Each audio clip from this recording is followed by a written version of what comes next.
E como que foi? Você quando foi para vendedor, você tinha uma visão de que, pô, poderia ser uma baita de uma carreira? Porque na época, penso que hoje, muito por conta de você e de outros players no mercado, a gente tem trazido, eu também me considero vendedor antes de empresário, a gente tem trazido mais orgulho para a profissão. Sem dúvida. Mas lá atrás, cara, vendedor era a profissão que, não deu certo, vira vendedor. Lá, isso aí. Como que foi para você enxergar o setor de vendas no momento que ainda não era tão... Cara, difundido? Na agência que eu trabalhava já tinha uma cultura de vendas muito forte, né? Boa. E eu via a galera, eu trabalhando como estagiário ali, atendimento na parte operacional, e eu via a galera chegando de vendas com os carros sempre melhores, sempre no final do mês aquela zona, aquela festa e tal. Eu já achava isso bem legal. E a agência que eu trabalhava, ela tava passando por um momento bem difícil ali, né? E assim, cara, a menina da RH subia, Letícia, lembro o nome dela até hoje, ela chamava 10 pessoas e mandava todo mundo embora. Então assim, a empresa foi de 100 colaboradores para 20. Caraca. Eu sobrei nisso, né? Eu fiquei lá e aí me chamaram numa sala e falou, cara, agora tem duas opções, né? Ou você vai também pra rua, né? Ou você vira vendedor. A gente já escutou umas ligações suas, como eu trabalhava com atendimento, né? E aí, cara, acho que você pode testar lá e ver o que dá. Foi muito nisso, né? E aí eu saí de lá, né? Não dei a resposta na hora, liguei pra minha mãe.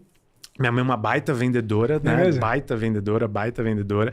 E aí eu falei pra ela, eu perguntei, cara, e aí, me fizeram esse convite e tal. Ela falou, puta, velho, assim, isso ia acontecer com você cedo ou tarde, né? Tipo. Que legal. E aí, cara, entrei de cabeça. Aí eu lembro que minha meta era assim, eu lembro que quando fazia uma venda lá nessa agência, a menina da RH mandava uma comunicação pra empresa inteira falando, tal pessoa fez uma venda e tal. Caramba. Eu falei, velho, eu vou sentar naquela cadeira e vou arrepiar de ligar, vou fazer muita ligação. E aí não deu outra, velho. Eu entrei lá, sentei, eu escolhi um nicho, loja de baterias, né, de carro. Fiz umas 300 ligações no dia, assim, arrepiei. Cara, num processo ali de sorte, porque de 300 ligações eu achei um cara que queria comprar, eu nem vendi pra ele. E aí ali ele começou a me fazer pergunta da solução, eu não sabia responder, né, cara? Tinha acabado de sentar na mesa. E aí eu lembro que eu desligava o telefone, né, e aí falava comigo, falava, cara, ele tá me perguntando isso, o que eu faço e tal. Aí ligava pra ele de novo, falei, cara, a ligação caiu, me desculpa. E aí fiz uma venda, cara, fiz a primeira venda lá. No primeiro dia? No primeiro dia, cara, no primeiro dia, assim, era a minha meta chegar lá e mostrar que eu tinha chegado. E aí, cara, todas as coisas aconteceram muito rápidas depois disso, né? Vendas, ela tem uma distorção temporal muito grande, né? Então eu saí de um cara que andava de metrô, de ônibus, pra tipo um cara depois de 90 dias andando de X35 já. Caraca, cara, absurdo, velho. Ganhou dinheiro pra caramba, velho. E a empresa tinha mentalidade de vendas, muito. Pagava pra vendedor. Pagava. Eu saí de um salário de R$1.700 pra uma comissão de 15 pau depois de 90 dias, velho. Caraca. Aí, comecei a, né, conhecer um pouco do mundo, então viajei muito, comprei um carro, né? Comecei a fazer coisas que vendas proporcionava. Te dava a possibilidade. E aí, cara, eu não tinha outra escolha da minha vida, assim, né? Eu comecei a desenvolver coisas que eu não era muito bom, comecei a ler muito, né? Eu nunca tive talento pra vendas, eu nunca fui o comunicadorzão nato, nunca tive esse perfilzão. Sim. Mas comecei a estudar muito, ler muito, né? Até o Thiagão tem uma frase muito boa, né? Que é, me mostra um médico que estudou tanto contra um vendedor que eu vou te mostrar quem ficou milionário. Fortíssima essa frase. Foi o que eu fiz, mano. Estudei pra caramba, baixei a cabeça. Cara, estamos aí até hoje trabalhando com vendas, né? E aí, né, não só trabalhando com vendas, mas hoje o meu propósito ele é muito maior que trabalhar com vendas. Assim, a missão da minha empresa e da minha vida é transformar famílias e vidas através das vendas. Então, é por isso que eu existo hoje. E cara, como que foi essa trajetória? Quanto tempo você ficou como vendedor? Quais foram os desafios, assim... Agora já falando, se comunicando com um vendedor mesmo, você mesmo falou, eu já tinha essa aptidão, mas foi uma questão estudada. Sim. Né? Como eu mostro um vendedor que estudou tanto quanto um médico, eu mostro um milionário. É isso aí. Como que foi esse processo de estudar? Quais foram as coisas que viraram o jogo? O que você recomenda, inclusive, para vendedores? Existe uma dicotomia muito grande no mundo empreendedor que, se você não sabe vender, você está fudido. Sim. O que eu concordo. Né? Você tem que ter pelo menos um sócio que saiba. No mínimo. Mas, cara, e se o empreendedor é um baita de um cara técnico que não sabe vender? Qual é o caminho para ele? Dá um overview aí com base na tua história. Muito massa, cara.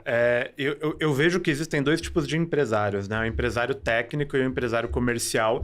E se o empresário técnico não desenvolver essa habilidade comercial, ele tem que ter um sócio que vai desenvolver essa habilidade, porque hoje você ser técnico no que você vende, você não garante sobrevivência no mercado, você sabe muito bem disso. Então, eu acho que os primeiros pontos é começar pelos livros mais importantes de vendas que mudaram meio que as trajetórias. Já passa a lista.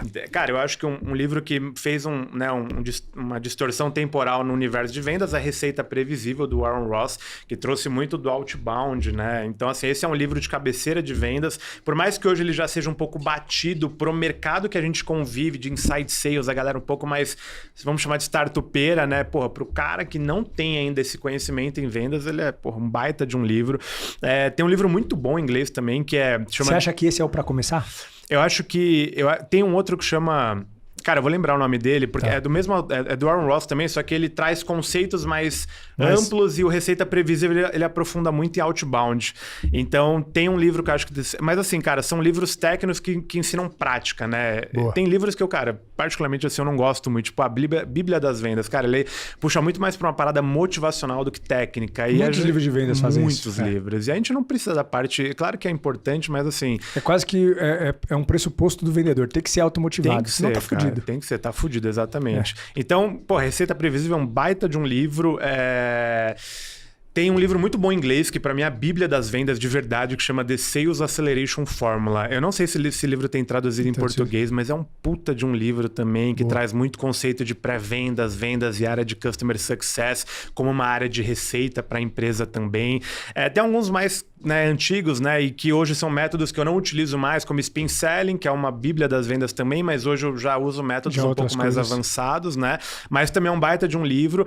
E, cara, consumir conteúdo em podcast, blog, assim, eu já li muito livro, mas grande parte do que eu aprendi foi em podcast. Blog. Que o cara solta a verdade dele, o que ele tá vivendo. Exatamente, velho, exatamente. E quando você fala outbound, o que seria? Cara, outbound é a arte de você prospectar clientes de forma ativa, né? Quando a gente pensa em vendas hoje, nós temos basicamente algumas formas, né? Inclusive tem um outro livro chamado Tração, que ele fala de várias formas de gerar leads para sua empresa, mas as principais a gente fala sempre de outbound, que é a prospecção ativa. Então, eu ia atrás de um cliente que não me conhece ainda, então, né, a gente chama de uma prospecção fria. A gente tem o inbound, né, que basicamente eu atraio os clientes para minha empresa, então através de ações de conteúdo, né, enfim. Até às vezes inbound entra, por exemplo, tráfego pago? Cara, sim, entra uma estratégia, é um canal de aquisição dentro do inbound, né? Boa. Muita gente fala que tráfego pago é outbound, mas o tráfego pago ele impulsiona muitas estratégias de inbound, né? Então, para mim, eu classifico dentro de inbound também.